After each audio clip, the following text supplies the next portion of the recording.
Have you ever noticed how some minds move differently, quietly observing the world while the majority stumbles through it, distracted, reactive, and unquestioning? It is in those subtle silences, in the spaces between conversation and thought, that real intelligence reveals itself, not in the applause of superficial brilliance, but in the calm mastery of discernment. The truly intelligent are not measured by credentials or accolades. They are measured by what they refrain from doing, by the habits they instinctively avoid while the world chases illusion and certainty. The first, and perhaps most profound, of these tendencies is the refusal to pretend knowledge they do not possess. While most flinch at the exposure of ignorance, offering half-truths, vague answers, or deflection, the perceptive mind embraces uncertainty without fear.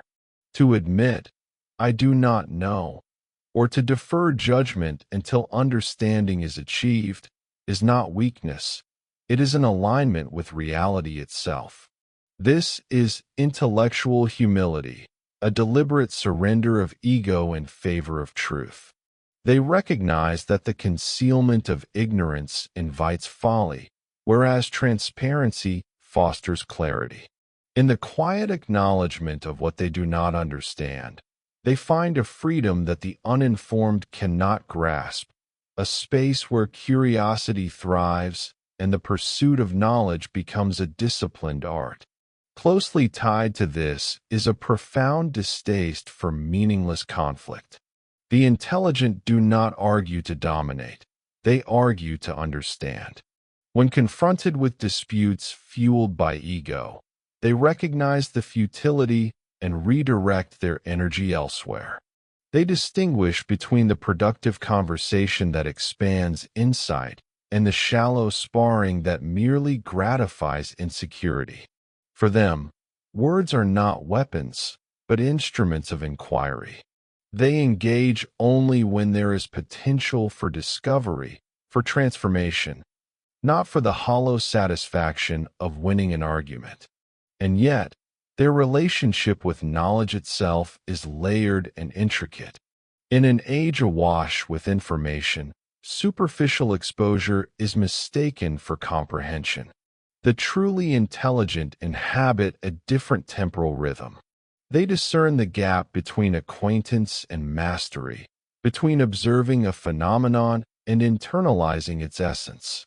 Psychologists describe this as epistemic humility, the conscious recognition of the vast unknown that lies even within familiar domains.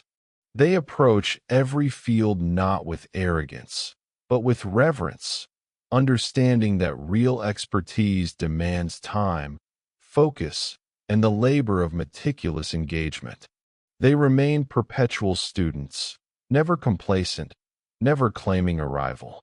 Emotional regulation forms another cornerstone of their cognition. Unlike those enslaved by impulse, they allow feeling without surrender. Anger, excitement, sorrow, these are signals, not commands. Decisions are filtered through the lens of measured reflection.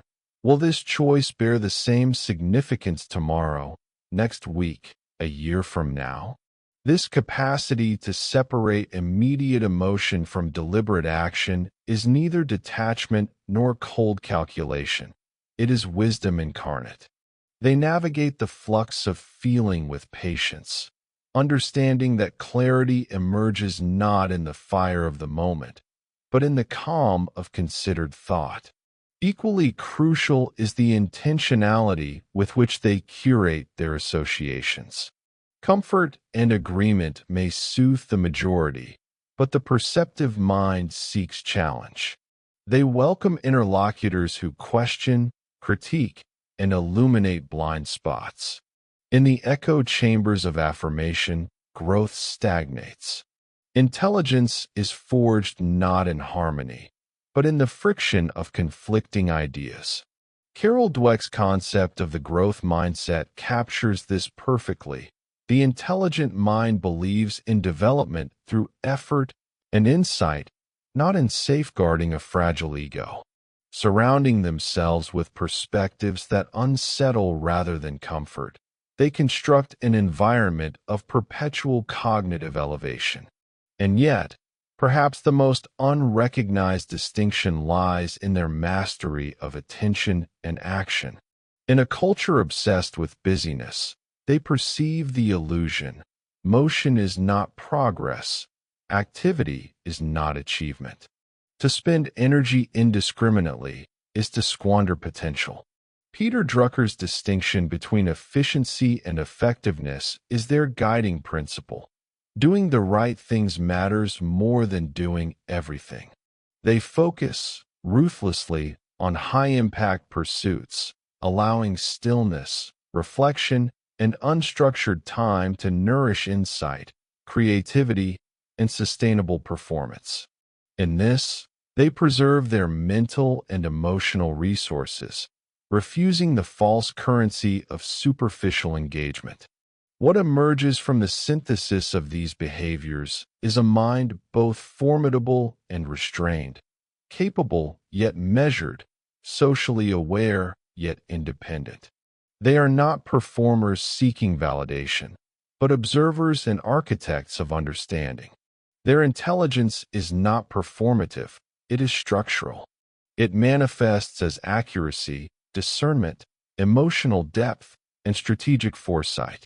It is the subtle, profound awareness of the limits of certainty, the careful navigation of the currents of influence, and the disciplined cultivation of thought. The implications extend beyond personal capability. By observing, withholding, questioning, and focusing, they occupy a space of profound agency in a world often dictated by noise and conformity. They are not immune to the currents of society, but they choose how to move within them. Their isolation is not loneliness, but deliberate distance, a vantage point from which the complex patterns of human behavior are visible with startling clarity.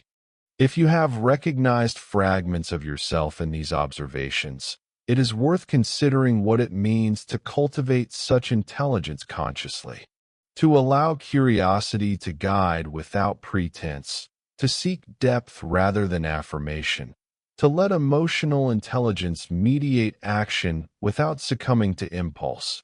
These are the quiet practices that define mastery over mind and circumstance. And yet, they come at a cost: the sacrifice of comfort, the rejection of superficial bonds, the willingness to dwell in silence while the majority chases the trivial. But it is precisely in that silence that growth is incubated. Every deliberate refusal, every conscious choice to preserve energy and integrity becomes a scaffold upon which understanding, creativity, and wisdom are built. The intelligent mind does not merely survive in the world. It interrogates, deciphers, and reconstructs it according to principles of thought and perception that are invisible to the distracted and the unexamined. So consider the patterns that define your own cognition. Reflect on the habitual behaviors you accept without question and the tendencies you may unconsciously resist. True intelligence is revealed not in what is added to consciousness, but in what is subtracted, the needless conformity, the vanity of pretense, the surrender to ephemeral emotion, the passive consumption of shallow knowledge. It is cultivated in stillness, in selective engagement, and in the unyielding pursuit of clarity. In this light, intelligence becomes more than cognition. It is an orientation of the soul. It is the commitment to authenticity, the discipline of the mind, and the courage to confront the unknown within and without. It is a lens through which the complexity of human behavior is not merely observed, but understood, interpreted, and navigated with purpose.